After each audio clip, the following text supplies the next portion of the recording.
Varicose veins కి సరైన చికిత్స కోసం సంప్రదించండి ఎవిస్ హాస్పిటల్. అంతర్గృహే కృష్ణమవేక్ష్య చోరం బధ్వా కవాటం జననీగతైకా ఉలూఖలేదామ నిబద్ధమేనం తత్రాపి దృష్ట్వా స్థిమితా బభూవ. భాగవత కథాసుధలోకి వస్తున్నాం. కృష్ణుడు చేస్తున్నటువంటి అతిమానుషమైన చర్యలు, ఆయన యొక్క లీలా విభూతిని చూసి గోపాలకులంతా చాలా ఆశ్చర్యపోయారు. ఈ గోవర్ధనోద్ధరణ లీల పరమాద్భుతమైన లీలగా భావించారు వాళ్ళు. బృందావనంలో అందరూ సమావేశమయ్యారు. ఒకరోజు సమావేశమై పెద్దవాళ్ళంతా తమలో తాము ఇట్లా చర్చించుకున్నారు. ఈ నందుడి కుమారుడు, ఈ పిల్లవాడు పుట్టిన దగ్గర నుంచి అద్భుతాలే. అసలు కళ్ళు కూడా తెరవల. రోజుల పసికందుగా ఉన్నప్పుడు ఒక మహారాక్షసి పూతనని వధించాడు. అంత పెద్ద పూతన అట శరీరంతో పడిపోతే దాని మీద పడుకుని దొర్లుతున్నాడు తప్పిస్తే పిల్లాడు ఏడ్చింది లేదు, భయపడింది లేదు. అక్కడి నుంచి మొదలుపెట్టి ఒక బండి దగ్గరకు వస్తే బండిని తన్నేశాడు, తృణావర్తుడిని సంహరించాడు, ఇంకా ఎంతమందో పేర్లు. చాలాసార్లు గోపాలుని రక్షిస్తూనే ఉన్నాడు. కాళీమర్దన లీల హేళగా చేశాడు. గోవర్ధనోద్ధరణ లీల ఇంకా అసలు చెప్పనే వద్దు, పరమాద్భుతమైన లీల. కేవలం చూడబోతే పిల్లాడు చిన్న పిల్లవాడు. ఇంత చిన్నవాడు ఏనుగు తొండంతో పద్మాన్ని లాగినంత తేలికగా పద్మాన్ని పట్టుకుని లేపుతుంది. ఏనుగులు ఏం చేస్తాయంటే చెరువులో కనపడతాయి పద్మాలని, ఎంతసేపు పేకలించేస్తాయి, అవి అక్కడ ఉండనివ్వవు, దాన్ని ఇట్లా పైకి లేపి పెడతాయి. అంత తేలికగా ఇంత పెద్ద మహాపర్వతాన్ని ఎంత బాగా లేపాడు. ఎట్లా లేపాడు?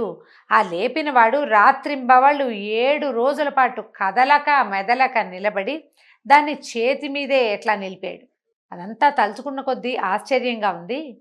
ఏమిటి ఈ లీల, ఈ మాయ ఏమిటి? ఇన్ని రకాల పనులు ఒక్క పిల్లవాడు, చిన్నవాడు, చిలిపివాడు, కొంటెవాడు, అల్లరివాడు, దొంగవాడు, ఈ ఇన్ని వాడులతో పాటు మహాద్భుతమైనటువంటి లీలలవాడుగా కూడా ఈ పిల్లవాడు గోచరిస్తున్నాడు. ఎంత అల్లరి చేసేవాడు, అంత అల్లరిలోనూ ఎప్పుడూ నిరంతరము శిష్టరక్షణ కార్యక్రమాన్ని చేస్తూనే ఉన్నాడు. ఏ దశలోనూ ఏ రాక్షసులు, ఏ గంధర్వులు, యక్షులు ఎవ్వరూ గోకులం వైపు కన్నెత్తి చూడనివ్వకుండా చేశాడు. ఓ పాము నోట్లోకి వెళ్ళిన పిల్లల్ని రక్షించటం ఏమిటి? ఆశ్చర్యకరంగా లేదు అని వాళ్ళల్లో వాళ్ళే ఈ జరిగిన ఒక్కొక్క రాక్షస సంహారాన్ని, ఆయన చేసిన ఒక్కొక్క లీలని మనసా పదే పదే స్మరించుకుంటూ ఇది గుర్తుందా అది గుర్తుందా అని ఎన్నిటినో స్మరించుకుని ఆశ్చర్యపోతూ ఉన్నారు. అందులో కొంతమంది ఏమని అడిగారంటే, నందా, ఈ పిల్లవాడు చేస్తున్న మానవాతీతమైన పనులు చూస్తుంటే ఇతను నీ పుత్రుడేనా, లేకపోతే ఎవరైనా మహాత్ముడు నీ పుత్రుడి రూపంలో నీ ఇంట వెలిసాడా అని అనుమానం వస్తోంది. ఇలాంటి మహితాత్ముడు అంటే ఇంత గొప్పవాడు, ఇలాంటి పనులు చేయగలిగేవాడు మానవుడిగా పుట్టాలనుకుంటే ఒకవేళ ఏ చక్రవర్తి వంశంలోనో ఏ మహర్షి సంతానంగానో పుడతారని విన్నాం ఇదివరకు. ఎందుకంటే ఇంతకుముందు రామావతార గాథ విన్నాం. ఈ రామావతార గాథ ఆయన ఏం చేశాడు? చక్రవర్తి సంతానంగా పుట్టాడు. సీతాదేవి జనక రాజర్షికి దొరికింది. విశేషంగా లేవు పుట్టుకలు. మరి అంత విశేషమైన జన్మ ఎత్తాల్సింది పోయి ఈయన అడవుల్లో నివసిస్తూ గోపాలనం చేస్తూ జీవించేటువంటి మన బోటి సామాన్యుల మధ్య పుట్టాలని ఎందుకు సంకల్పించాడో నాకు తెలియటం లేదు. ఇదేమిటి ఈ విశేషం, ఇలా ఎందుకు జరిగి ఉంటుంది అని నందుడిని అడిగారు. అప్పుడు నందుడు ఏం చెప్పాడంటే, గర్గాచార్యుల వారు శ్రీకృష్ణుడి గురించి ఏం చెప్పాడో ఆ మాటలు చెప్పారు. ఈ పిల్లాడు విపరీతమైన కార్యాలు చేస్తాడని, నీకు చాలా పేరు తెస్తాడని చెప్పాడు. అదే ఇది అయి ఉంటుంది. ఇతను సాక్షాత్ భగవంతుడు అవ్వడానికి చాలా అవకాశాలు ఉన్నాయి. ఇంద్రుడు అంతటి వాడిని తిరగొట్టగలిగాడంటే భగవంతుడు కాకపోతే ఎట్లా జరుగుతాయి ఇవి? అంతేగాని ఇతను నా సంతానం కాదేమో, ఎక్కడి నుంచి అయినా వచ్చాడేమో అని నందుడు అనుమానపడలా. తన పిల్లవాడే, తనవాడేవాడు. ఆ పిల్లాడు తన సొంతం. కాకపోతే భగవంతుడు అవుతారు. ఎందుకంటే గర్గాచార్యుల వారు కూడా చెప్పాడు, విశేషమైన కార్యాలు చేస్తారని, మానవాతీతమైన కార్యాలు చేస్తాడు, పిల్లాడు చాలా పేరు వస్తుందని చెప్పాడు. కాబట్టి అదే అయి ఉంటుంది. ఆయన ఇక్కడ పుట్టదలుచుకుని మన ఇంట్లో పుట్టాడు అనుకున్నాడు. సరే, అయితే ఇలా రోజులు జరుగుతున్నాయి. వీళ్ళందరికీ ఇతని పట్ల ప్రేమ ఆపేక్షతో పాటు భక్తిభావం పెరగటం మొదలుపెట్టింది అనమాట గోకులంలో ఉన్న వాళ్ళకి. ఒకసారి ఒక కొన్ని రోజులు గడిచిన తర్వాత ఒక ఏకాదశి తిథిలో అందరూ ఉపవాసాలు ఉన్నారు. ఉపవాసం ఉంటారు ఏకాదశి తిథికి పెద్దలంతా. అయితే నందుడు కూడా ఉపవాసం ఉన్నాడట. శ్రీమన్నారాయణ్ణి మిక్కిలి శ్రద్ధతోటి పూజించుకున్నాడు. మర్నాడు తెల్లవారుజామున ఏమైంది, ఏం చేశాడు, ద్వాదశ స్నానం కోసం యమునా నదిలోకి దిగాడు. పొద్దున్నే స్నానం చేసి ఇది ద్వాదశ పారాయణ చేయాలి కదా. ఈ దిగేసరికల్లా ఏమైంది, ఈ రాత్రి జనరల్గా తెల్లవారుజామున అంటే కొంచెం చీకటకన్నా తెల్లవారకుండానే దిగాడని చెప్తున్నారు. ఈ రాక్షసుల సమయం, ఆ సమయంలో నదిలోకి ఒంటరిగా దిగాడు. ఎప్పుడూ నదీ స్నానాలు అవి ఒంటరిగా చేయకూడదండి. ఇది ఒక కొత్త సంగతి తెలిసింది చూడండి మనకి.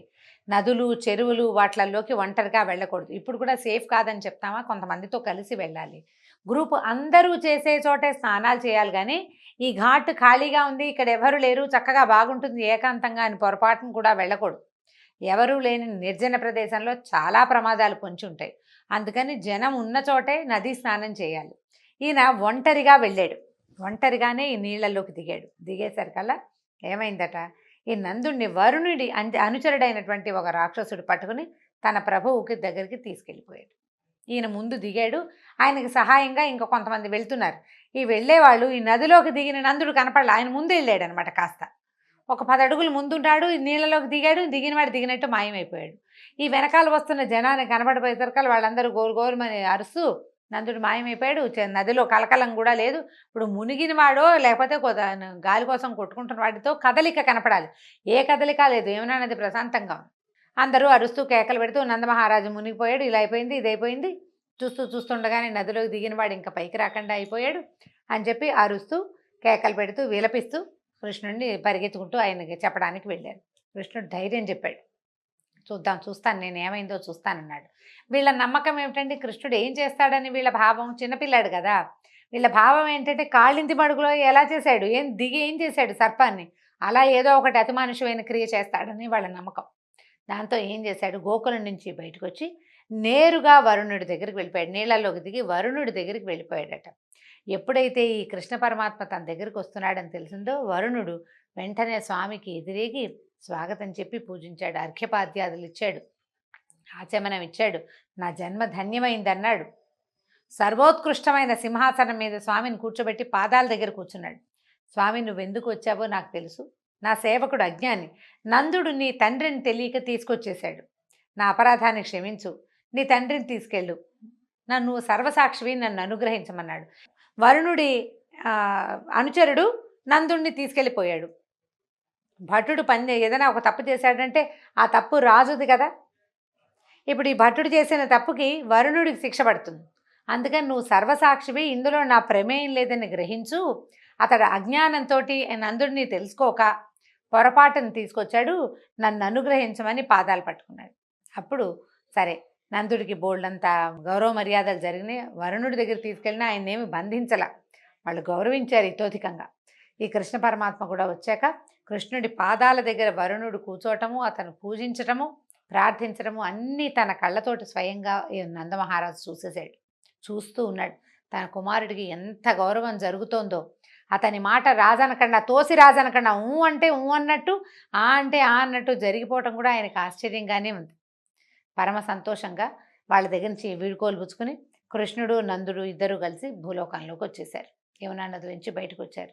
ఈ కృష్ణుడు నందుడితో సహా రావడం చూసి గోకులవాసులంతా ఆనందంతో పొంగిపోయారు.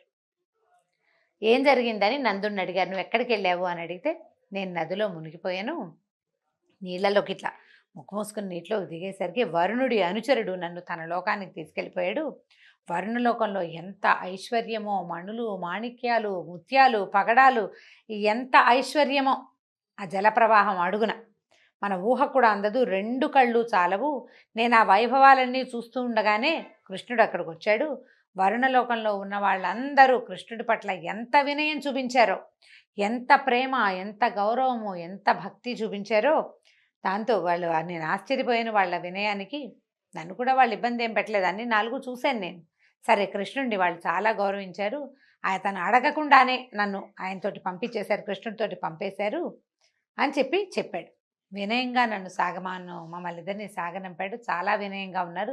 కృష్ణుడి పట్ల వాళ్ళు అసలు ఎంత గౌరవము, ఆదరము, అభిమానము, భక్తులతోటి, భక్తి ప్రపత్తులతోటి ఎట్లా ప్రవర్తిల్లారో అదంతా కళ్ళకు కట్టినట్టుగా ఈ గోకుల వాసులందరికీ చెప్పాడట. గోకుల వాసులకి కృష్ణుడు సామాన్య మానవుడు కాదని, తర్వాత అప్పటికే ఉంది భావం, వాళ్ళకి తెలిసింది ఈయన ఏదో అవతారం ఇట్లా పుట్టాడు అని. అతను సర్వేశ్వరుడు అని కూడా వాళ్ళు తెలుసుకున్నారు. నందుడి మాటలు విన్నాక వాళ్ళు కృష్ణుడు అని వాళ్ళంతా అనుకున్నారు, కృష్ణుడు వైకుంఠాన్ని మాకు కూడా చూపిస్తే బాగుండు. చక్కగా నందుడు వెళ్ళి వరుణలోకం చూసొచ్చాడు. మనకు కూడా ఈ బతుకుండగానే వైకుంఠలోకాన్ని చూపిస్తే బాగుండని అందరూ చాలా కోరుకున్నారట. ప్రతి వాళ్ళకి కంటితోటి వైకుంఠాన్ని చూసి ఆ వైభవాన్ని జ్ఞాపకం చేసుకోవాలని కోరుకున్నారు. అయితే కృష్ణుడు వాళ్ళ కోరిక తెలుసుకున్నాడు. తెలుసుకుని ఏం చేశాడట, బ్రహ్మగుండం అంటారు, ఈ యమునలోనే ఒక జలాశయం యమునకి ఒక పక్కగా ఉందన్నమాట. అందులోకి తీసుకెళ్ళి మీరందరూ అందులో మునిగండి అని చెప్పాడు. ఈ మునిగారట వాళ్ళు, పెద్దవాళ్ళంతా మునిగేశారు కదా. ఆ మునిగి నీళ్ళల్లో ఉన్నంతసేపు వాళ్ళకి వైకుంఠం కనపడింది. వైకుంఠ దర్శనం చేశారు. అక్కడ సమస్త దేవతలు శ్రీమన్నారాయణ్ణి సేవించడం చూశారు. వేదాలు రూపం దాల్చి స్వరూపాలతోటి, వేదం అంటే పుస్తకంగా కాదు, వేద రూపంతో స్వామిని స్తుతించడం కనపడింది. అట్లా వైకుంఠ వైభవాన్ని ఆశ్చర్యచకితులై అసలు దాంట్లో మమేకం అయిపోయారనమాట. మడుగు నుంచి పైకి వచ్చారు. చాలాసేపటికి ఎప్పటికో వచ్చాక తమ మామూలు పరిసరాలే కనపడ్డాయి. ఒకసారి మునిగి వాళ్ళకి వైకుంఠ దర్శనం చేయించాడు. వాళ్ళ మనసు లోపలి కోరికలని భగవంతుడు తెలుసుకున్నాడు. ఆ గోకులంలో ఒక్కళ్ళని కూడా అసంతృప్తులుగా ఉంచలేదు. ఆయన ఎక్కడ పుట్టాడో, ఎవరి వల్ల పెరిగాడో వాళ్ళందరికీ, ప్రతి వాళ్ళకి మనసులో ఉన్న కోరికల్ని బ్రహ్మాండంగా తీర్చేశాడు. అయితే వీళ్ళందరి కోరికలు తీర్చాడండి. గోపికలు ఈయనే భర్తగా కావాలని కోరుకుని కాత్యాయని వ్రతం చేశారు. వాళ్ళ కోరిక ఎట్లా తీర్చాడు, ఎట్లా వాళ్ళకి ఈయన కృష్ణుడు భర్త అయ్యాడు. కృష్ణుడు భర్త అవుతాడా అండి? భగవంతుడు భర్త అవుతాడా? భగవంతుడు భర్తే, మనని భరించేవాడు భగవంతుడే. కాకపోతే తాత్కాలిక భర్త, శాశ్వత భర్త అని 2 తేడాలు ఉన్నాయి. తాత్కాలిక భర్తలు ఈ జీవితంలో ఇప్పుడు ఈ జన్మల్లో దొరికేవాడు. శాశ్వత భర్త ఎల్లప్పుడూ మనని భరించేవాడు భగవంతుడు. అతడు తాత్కాలికంగా కావాలని కోరుకోవటమే తప్పు. ఒక తెలియని అజ్ఞానంతో గోపికల కోరికని ఆయన ఎట్లా వాళ్ళని సాటిస్ఫై చేశాడు, ఏ రకంగా వాళ్ళకి సంతృప్తి కలిగించాడో తర్వాత కథలో విందాం. రేపు మళ్ళీ కలుసుకుందాం. నమస్కారం.